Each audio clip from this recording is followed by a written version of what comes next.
My people, this is Global Update, and this is Nigerian news. So, which I believe it is repugnant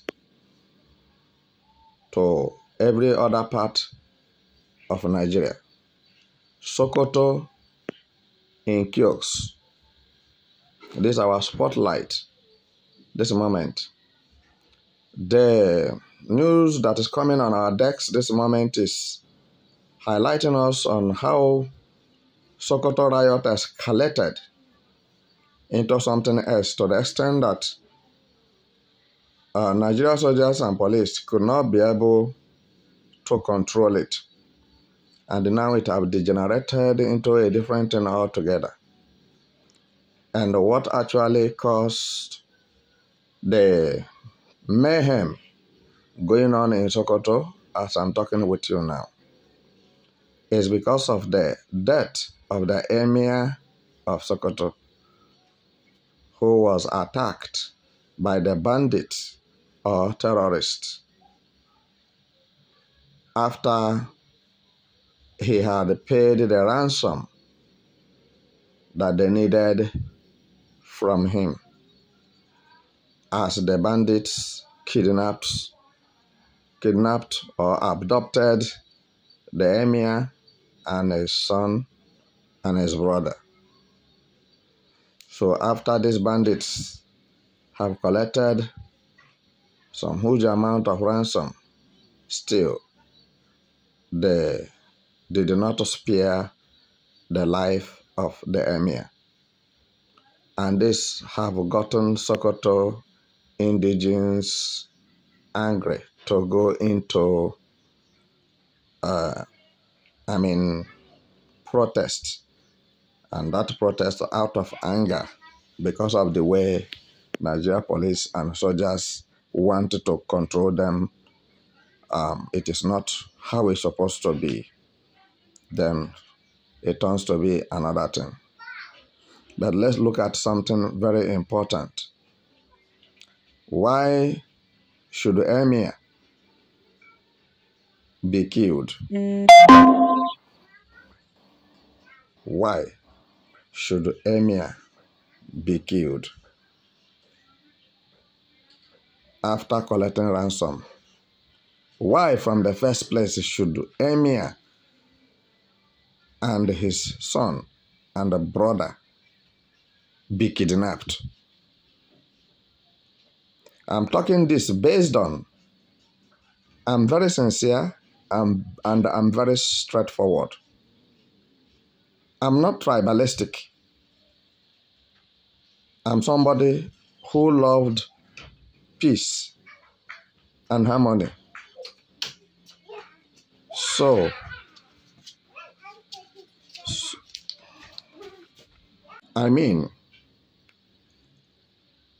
everybody have right to life. Whether you are an Hausa man, whether you are a Yoruba man, whether you are a Biafran man. I'm not talking with a sentiment.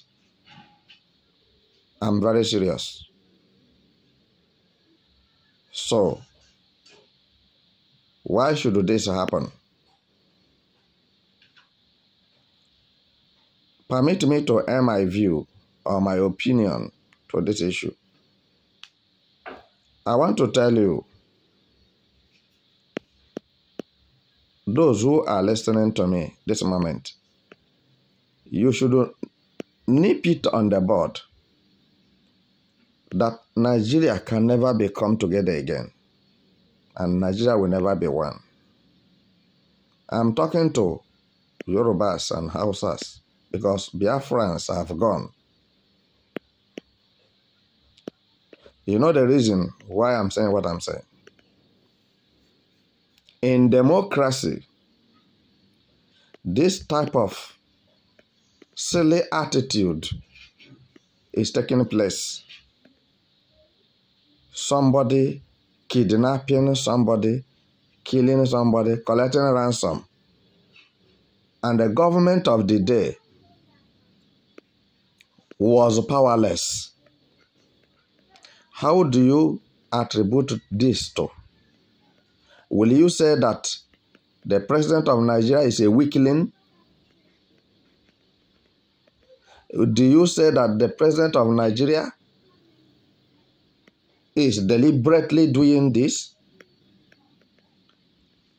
Do you say that the president of Nigeria is not competent to be a president? What will you attribute to this character to?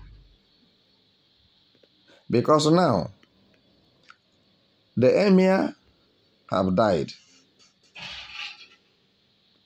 And the government of Nigeria doesn't care. And I will tell you why, or yes, why I said he doesn't care. If he cares, the riot will not escalate. And if the government of Nigeria is sensitive, if the Nigeria government cares, which is Tinubu, if he is not nonchalant to people's life and livelihood, this kind of thing will not happen. And this will take your mind straight to what's supposed to be done if only Nigeria is one. Now you can see why Nigeria is not one, because the lives of some people who are not Yorubas are not important to Tinubu, are not valued to Tinubu. Did you know that like this, Tinubu is just whiling away time? He's not doing anything. The progress that Tinubu is making on daily basis in Nigeria as a president, his progress is how many people that died today, how many people that died yesterday by terrorists, how many people that will die tomorrow by the hands of bandits.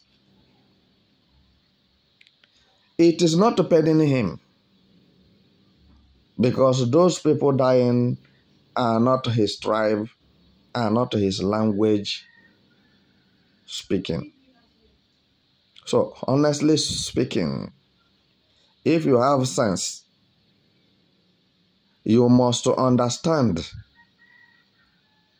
that the unity of Nigeria is a scam. Nigerian unity is a fraud. To say that Nigeria is one is a scam. To say that Nigeria is in unity is a fraud. If you are doubting me, everybody knows that I'm very sincere in my speeches, and I'm not being sentimental or tribalism. I don't tribalize.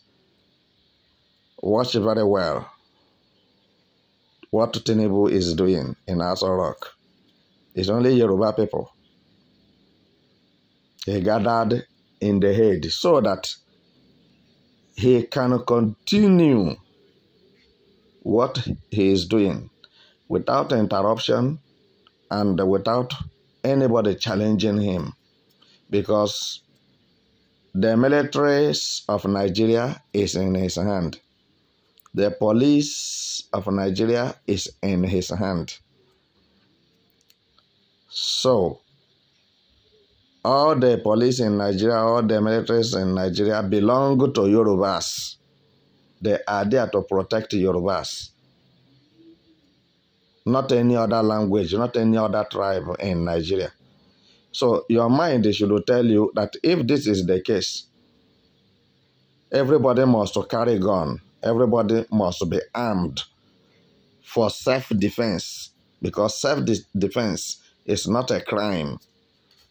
That is what Tinubu have introduced in Nigeria. Be on your guard. Take your destiny into your hands. Arm yourself against insecurity. And if Tinubu said that I'm lying, so automatically he has to prove me wrong where I am wrong.